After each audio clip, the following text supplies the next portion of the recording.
Sometimes the most beautiful beginnings are built on the most devastating truths, in a town where dreams were stitched into the very fabric of the community. One man stood ready to step into a life he thought was written in the stars. But beneath the vows, the laughter and the golden promises, a single thread of deception was quietly unraveling everything. This is not just the story of a wedding that never was.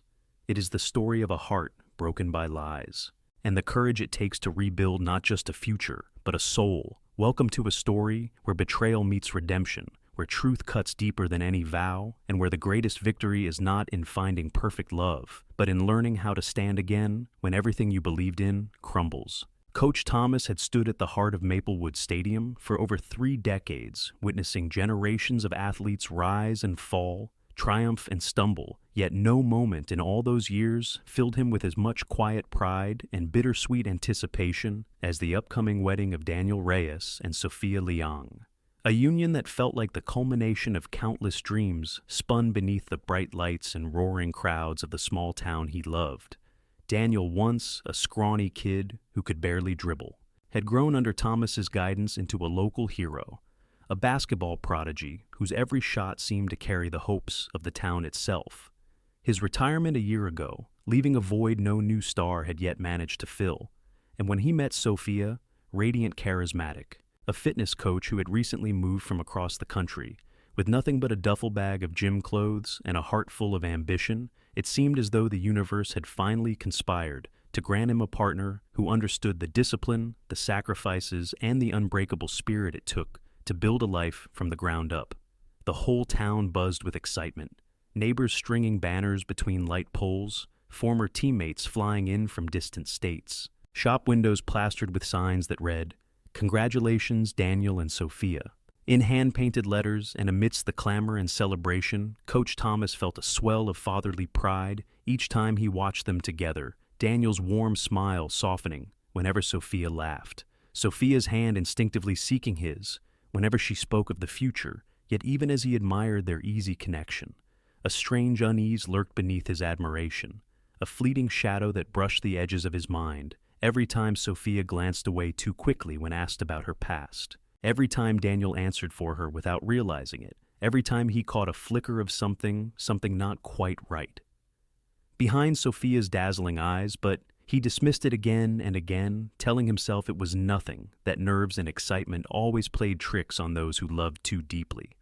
Never imagining that within days the very ground beneath all their dreams would shift, and the story he thought would end with vows and a kiss would instead fracture into betrayal, revelation, and an unforgettable reckoning that would change all their lives forever. The night before the ceremony, while the town slept under a velvet sky studded with stars, Coach Thomas found himself alone at Maplewood Stadium, pacing the familiar grounds one last time to ensure everything was perfect for Daniel's big day, the soft thud of his shoes echoing against the empty bleachers and the smell of freshly cut grass filling the cool night air.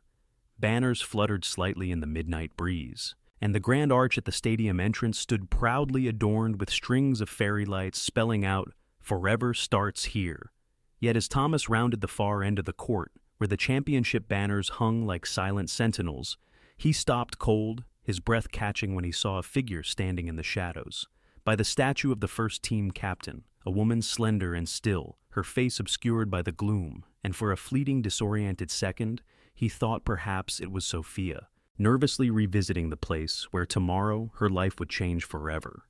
But as he approached, he realized this woman was older, perhaps in her late 40s or early 50s, her posture rigid, her hands clasped tightly in front of her, as if in prayer or grief. Instinctively, Coach Thomas softened his voice as he called out, "Mom, can I help you?" And the woman startled, stepping back into the faint light spilling from the stadium's high floodlights, revealing a face worn not by time alone, but by heavy burdens carried too long, her eyes glistening with unshed tears. And when she spoke, her voice was barely above a whisper, but carried a weight that settled deep in Thomas's gut. "Tomorrow's wedding," she said slowly, her accent lilting familiar in a way he couldn't quite place. "It will not end the way you think," before he could form a reply. She turned and walked briskly away into the night, the click of her heels fading into the darkness, leaving Coach Thomas rooted to the spot, heart hammering against his ribs. a chill creeping over him as he stood in the silent stadium, the shadows lengthening around him. And for the first time since Daniel had asked him to officiate, Thomas felt a heavy knot of dread coil deep in his stomach, whispering that whatever was coming, it would be far beyond anything he had ever prepared for.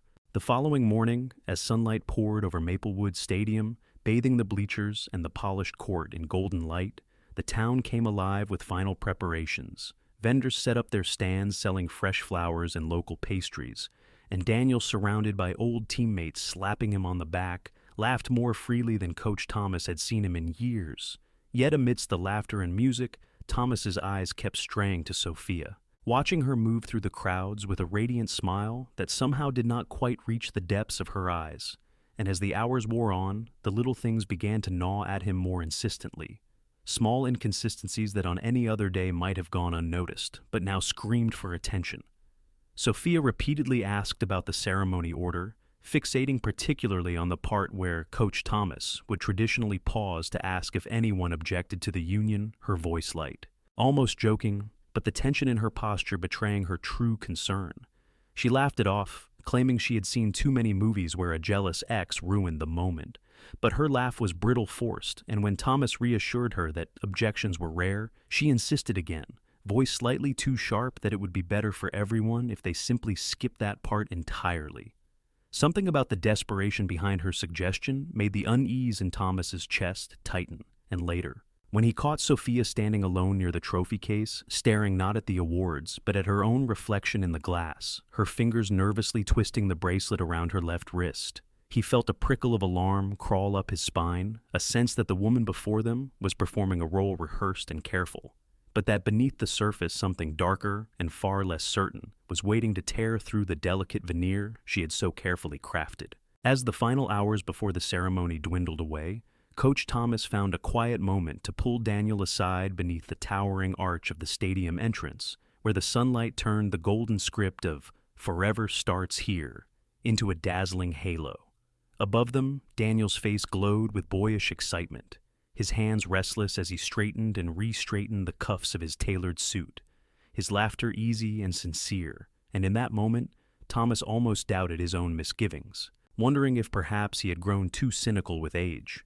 But as Daniel spoke, spinning stories of the life he and Sophia were about to build, Coach Thomas noticed how effortlessly Daniel filled in the blanks. Sophia had left empty answering questions about her childhood.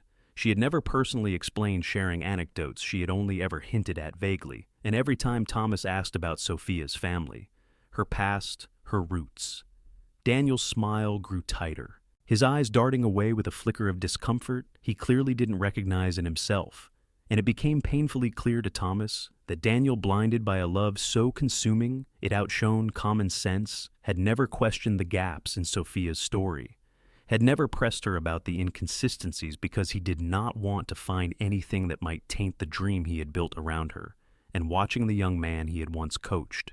Now standing on the precipice of a future that could be a triumph or a tragedy, Thomas felt a deep ache bloom in his chest, the terrible helplessness of knowing that sometimes love, for all its beauty and wonder, could also be the cruelest deceiver of all. That night, long after the final rehearsals had ended and the stadium stood cloaked in silence under a heavy velvet sky, Coach Thomas sat alone at his kitchen table, the soft hum of the old refrigerator, the only sound in the house, his speech for the ceremony lying unfinished before him, the words swimming on the page, as the memory of the woman in the shadows gnawed at the edges of his mind. He rubbed his temples, trying to shake off the feeling of gathering storm clouds, when suddenly, the shrill ring of the landline shattered the stillness, making him jolt upright, his heart thudding painfully against his ribs. He hesitated only a moment before answering, his voice rough with unease. Coach Thomas, speaking, and for a beat, there was only silence. Then, a woman's voice, low, urgent, trembling slightly. "You don't know me?" She said, her accent faint, but unmistakably familiar. "But you need to listen carefully. Tomorrow's ceremony must not happen." Thomas sat straighter, every instinct on high alert. "Who is this?" he demanded, but the woman pushed on desperately. "The woman Daniel is about to marry is not who she says she is. She's living a lie, a very dangerous lie, and if you let that ceremony go forward, it will destroy him." Thomas's blood ran cold, his fingers tightening around the receiver, and though part of him wanted to dismiss the call as a cruel prank, the conviction in the woman's voice, the urgency, the desperation rooted him to his chair. "What are you talking about?" he asked sharply, but the woman, perhaps fearing interception or perhaps unable to say more, simply whispered, "Look at her wrist. Look for the truth she hides." And before Thomas could press her for more, the line went dead, leaving him staring at the silent phone in his hand, his heart pounding the room, spinning slightly as he realized that the unease he had been trying to ignore was not some vague intuition, but a warning, a premonition that tomorrow, under the bright lights and the smiling faces, something dark and devastating would be set into motion unless he found the courage to act. Sleep became an impossible luxury that night, as Coach Thomas sat by his window watching the slow crawl of the moon across the ink-black sky, his mind spinning in endless circles around the woman's, cryptic warning every memory of Sophia flashing before him in sharper, more sinister detail. The way she flinched when certain topics arose, the way her fingers never strayed far from the bracelet on her left wrist, the way her laughter sometimes seemed just a little too rehearsed. And as dawn crept over Maplewood, painting the town in hues of soft gold and sleepy blue, Thomas made his decision he would not call the police. Not yet. He had no proof beyond a stranger's voice and a feeling gnawing at his gut. But he would watch, he would be ready. And if anything seemed wrong, if there was the smallest crack in Sophia's perfect faud, he would stop the ceremony before the vows could be spoken. His loyalty to Daniel demanded no less, and as he ironed his shirt and adjusted his tie with trembling hands, Thomas's mind replayed the final words of the caller like a drumbeat in his ears. "Look at her wrist. Look for the truth she hides." A simple instruction, but one that carried the weight of everything that might be saved or lost, depending on what he found. And in that fragile pre-dawn hour, as the town around him began to stir, and the stadium crew returned to set up the last decorations, Coach Thomas bowed his head over the ceremony script one final time and whispered a prayer, not for a perfect wedding, but for the strength to face the truth, no matter how devastating it might prove to be. By late morning, Maplewood Stadium had transformed into a glittering jewel beneath the endless blue sky. Rows of white chairs lined the gleaming court, clusters of pastel flowers bowed in the soft breeze, and 100 guests dressed in their Sunday best filled the air with murmured excitement and laughter. Daniel stood near the altar arch, a vision of nervous joy in his charcoal suit, his hands twitching slightly at his sides as he scanned the crowd for a glimpse of Sophia and Coach Thomas. Positioned at the front with the efficient script clutched tightly in his hands, tried to steady his racing heart. He could feel the weight of the moment pressing down on him, the smiling faces, the music swelling from the string. Quartet in the corner, the whispered wishes of love and forever fluttering like invisible butterflies through the air. Yet despite the outward perfection, an invisible tension thrummed beneath the beauty. And Thomas's eyes flickered again and again to the far end of the aisle where Sophia would soon appear, the woman whose secrets might yet shatter this fragile dream. Then as the musicians shifted into the opening notes of the wedding march, the massive oak doors at the stadium's rear swung open, and there she was, framed by sunlight. Sophia in a gown of white silk that caught the light and shimmered with every careful step. She took her face half hidden beneath a delicate veil, her bouquet trembling slightly in her hands, or was that his imagination and the entire stadium seemed to draw a collective breath, enchanted by her beauty, blinded by the moment, all except Coach Thomas, whose gaze sharpened, whose instinct screamed that he was not witnessing the beginning of a fairy tale, but the final glittering illusion before the fall. And as Sophia drew closer, her smile fixed and radiant, Thomas found his eyes inexorably drawn to her left wrist, to the place where a truth, if hidden, might still yet be revealed. The ceremony unfolded like a dream, woven from sunlight and music, each word and gesture carefully choreographed, Daniel's vows trembling with emotion as he spoke of devotion and destiny. Sophia responding in kind with a voice sweet enough to melt the hearts of even the most cynical guests, yet through it all. Coach Thomas stood like a sentinel at the altar, reciting the traditional words with a steady voice, while inside a storm of uncertainty raged. He watched Sophia's every movement, noting the way she clutched her bouquet too tightly, the way her eyes flickered once, just once, toward the back of the stadium, as if expecting something or someone to appear. And when the moment finally came, the moment Thomas had been dreading and preparing for it, seemed the very air itself grew heavier, as if the world were holding its breath along with him. "If anyone here knows of any reason why these two should not be joined in holy matrimony," Thomas intoned, his voice cutting through the hush like a blade, "let them speak now or forever hold their peace." A heartbeat of silence followed, stretching taut and thin across the sea of seated guests. Daniel smiled nervously at Sophia. Sophia smiled back, her knuckles white around the stems of her flowers, and Thomas almost exhaled, almost allowed himself to believe the worst was behind them, when from the crowd, clear and unwavering, a woman voice rang out, slicing the stillness apart like a crack of thunder. "I object!" And in an instant, the world tilted, gasps and murmurs erupting like ripples across the stadium, all eyes turning toward the voice. And there, rising from the fourth row, in a simple blue dress and with a face pale but resolute, was the woman from the shadows, the woman from the phone call, standing tall and unafraid, as she prepared to bring the carefully constructed illusion crashing down around them all. For a moment, the entire stadium froze in stunned silence. The birds in the trees seemed to stop singing. The breeze ceased to stir the banners, and every pair of eyes swung toward the woman who now stood defiantly in the aisle, her chest rising and falling with the force of her conviction. Daniel's face contorted first in confusion, then dawning alarm, his hand tightening around Sophia's, who stood paralyzed at his side, her bouquet trembling violently as color drained from her cheeks.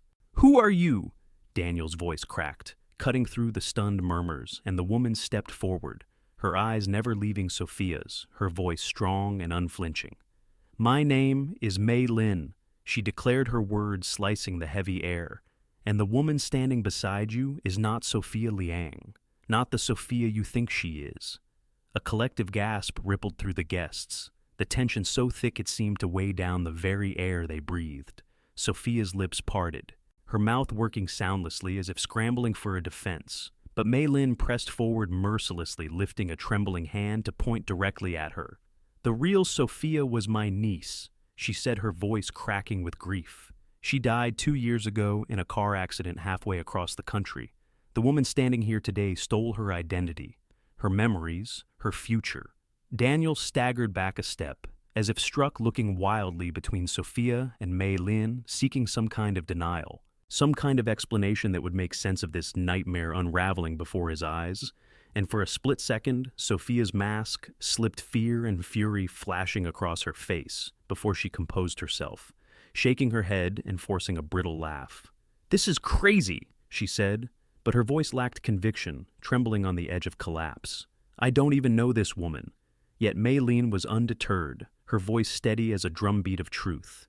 "If you are who you claim to be," she challenged, "then show them your left shoulder, prove you carry the mark every woman in our family bears." And with that final blow, the trap was sprung, the noose tightened, and the fairy tale Sophia had so meticulously woven around herself began to fray and tear before the horrified eyes of everyone she had so carefully deceived. For a single suspended heartbeat, time seemed to fracture around them, the stadium holding its collective breath, as Sophia's trembling fingers clutched tighter around her bouquet, her wide eyes darting left and right like a cornered animal, and then, with a sudden burst of frantic motion, she dropped the flowers, the delicate petals exploding against the polished court like a silent scream, and bolted down the aisle, her veil flying behind her like the remnants of a broken dream. The guests erupted into chaos, shouts and gasps filling the air as Daniel called after her, his voice raw with disbelief and heartbreak. But Sophiano, the woman pretending to be Sophia, ran, faster, desperate to escape the truth. Now closing in around her, she made it halfway to the stadium's exit, when 2 security officers, already alerted by Coach Thomas in advance, stepped into her path. Their arms outstretched in a firm, unbreakable wall, Sophia tried to dodge, tried to twist away, but they caught her, one hand clamping around her wrist, pulling her to a stumbling halt. "Let me go." She screamed, her voice shrill, cracking under the weight of her own lies. She thrashed and struggled, but the fight had gone out of her, and as the guests watched, stunned and horrified, the officers gently but firmly restrained her coach Thomas. Heart-pounding, moved quickly to Daniel's side, placing a steadying hand on the young man's, shoulder feeling the tremors rippling through him. Daniel stood frozen, staring at the woman he had almost vowed to love forever, his face a canvas of disbelief, anger, and profound sorrow. "Call the police," Thomas said quietly, his voice slicing through the chaos, and somewhere behind him, someone was already dialing. Sirens would soon split the summer air, and the woman who had built her entire life on stolen hopes and borrowed dreams would finally face the reckoning she had so desperately tried to outrun. Inside a small side office of the stadium, hastily repurposed into a makeshift interrogation room, the woman who had masqueraded as Sophia Liang sat hunched in a folding chair. Her wedding dress crumpled and dirt-streaked from the scuffle, her hands cuffed loosely in front of her, the remnants of mascara streaking her pale cheeks, where frantic tears had carved desperate trails across from her. Officer Martinez, a seasoned local detective with a steady gaze and an unwavering voice, unfolded a notepad and began her questioning, while Daniel, flanked by Coach Thomas and Mei Lin, stood just beyond the threshold, their faces carved from stone. The woman, her real name now reluctantly given as Lin. Why kept her chin high, at first a thin veneer of defiance shielding her from the tidal wave of consequences bearing down on her. But as Officer Martinez pressed gently, methodically, the walls around Lin, waist carefully constructed, fantasy began to crumble, her words spilling out faster than she could contain them, admissions wrapped in half sobs and shaking breaths. She had been Sophia's roommate in a nursing program. Years ago, she said, struggling to hold Daniel's shattered gaze. Sophia had everything Lin dreamed of: kindness, beauty, a bright future in America. And when Sophia died suddenly in a car accident, Lin saw an opening, a terrible glimmering chance to leave behind a life of poverty and insignificance. She confessed to taking Sophia's documents, her identity, her dreams, and building a new life on the ashes of another's. "I didn't plan to fall in love," Lin whispered hoarsely, her eyes glistening with a sorrow that might have been real or merely one last desperate performance. "At first it was just about survival, but then, Daniel being with you, it felt real." Daniel said nothing, his face unreadable, his hands clenched so tightly that his knuckles had gone bloodless. And in that suffocating silence, Coach Thomas realized that even the purest feelings, when born from lies, could not undo the devastation they caused. And as Officer Martinez read Lin Wei, her rights preparing to escort her away to face justice, a deep, aching silence settled over the room, the final, bitter requiem of a love story that had never truly been real. The days following the shattered wedding passed in a haze of aching silence. The once jubilant banners torn down the stadium returned to its quiet, hollow self. And Daniel, isolated within the empty shell of the house he had bought in anticipation of a future now lost, wandered its rooms like a ghost. Unopened wedding gifts piled neatly in corners, mocking him with their cheerful ribbons and bright paper. Every photograph, every handwritten note, a painful reminder of the life he had almost built on lies. Friends came and went, offering condolences that fell flat, their words brushing against the edges of his grief, but never reaching its center. Only Coach Thomas, steadfast and wordless in his support, remained a quiet presence dropping by, with groceries sitting with him through long stretches of silence, reminding Daniel that he was not alone, that not every promise in his life had been broken in the evenings. Daniel often sat by the window, staring out at the quiet streets of Maplewood, replaying every moment with Lin Wei, every laugh, every kiss, wondering when exactly the illusion had begun and why he had been so willing to believe it. The betrayal cut deeper than anger. It hollowed him out, leaving only a heavy sorrow and the persistent question of whether any part of it, any part at all, had ever been real. Yet amid the wreckage, small seeds of healing began to root themselves. Mei Lin, who had lost her real niece but refused to lose hope, became a quiet but constant presence, bringing with her stories of the real Sophia, her fierce love of life, her quiet acts of kindness, painting for Daniel a portrait of the woman he had unknowingly mourned long before meeting her counterfeit. And slowly, painfully, Daniel began to understand that grief was not just for what he had lost, but also for what he had never truly known, and that perhaps the way forward was not in forgetting, but in remembering with honesty, honoring the truth instead of the beautiful lie. Weeks slipped into months, and though the sharp edges of Daniel's grief dulled with time, the emptiness lingered like a shadow he could not outrun. He returned to Maplewood Stadium, once standing alone beneath the silent bleachers, where he had once dreamed of a lifetime with Sophia, the echo of the lost dream still resonating in the hollow spaces of his heart. But as the crisp autumn air stirred the fallen leaves around his feet, Daniel realized that healing would not come from retreating into the past. It would come from honoring the truth, and so with a determination born not from anger, but from a quiet, steady purpose, he set into motion a plan that would give meaning to all the heartbreak. With the blessing and support of Mei Lin and Coach Thomas, Daniel established the Sophia Liang Memorial Scholarship Fund, dedicated to helping young women in Maplewood pursue careers in nursing and community health. A future the real Sophia had once dreamed of nurturing, he sold the land left to him by his uncle, poured the proceeds into the scholarship, and for the first time in months felt a flicker of peace as he watched the first batch of scholarship applications arrive, each one a testament to a new beginning, born from the ashes of betrayal. At the scholarship launch ceremony, standing at the podium with Mei Lin seated proudly in the front row, Daniel spoke not of loss, but of legacy, his voice steady as he described Sophia's kindness, her dreams, her enduring spirit, choosing to remember her not through the lies that had stolen her name, but through the lives her memory would now uplift. And as the audience rose in applause, Daniel caught Coach Thomas's eye across the room, the old coach's nod of approval, silent but thunderous. In its meaning, he had not only survived the storm, he had chosen to build something beautiful in its aftermath. It was on an overcast afternoon months after the scholarship fund had been launched, and life in Maplewood had begun to settle into quieter rhythms, that Daniel found himself standing outside a small diner on the outskirts of town, the kind of place with flickering neon signs and chipped formica tables where he had been told Lin Wei was now working under her real name.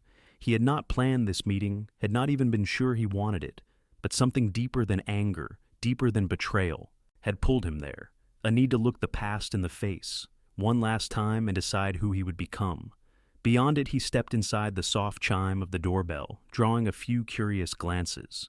And there she was, wiping down a table near the back, her hair cut short, her posture smaller, diminished somehow, from the woman he remembered walking down the aisle toward him. Lin froze when she saw him, the rag slipping from her fingers, and for a long moment they simply stared at each other.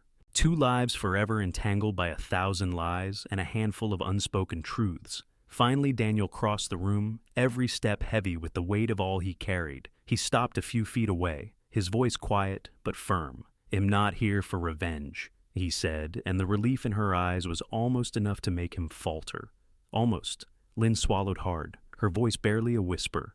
"I'm sorry, Daniel, for everything," she said, and this time there was no performance, no manipulation, only the raw, broken remains of a woman who had lost even the lies she once clung to. Daniel nodded slowly, the knot in his chest loosening, not because the pain was gone, but because he finally understood that forgiveness was not a gift he gave to her. It was the freedom he gave to himself.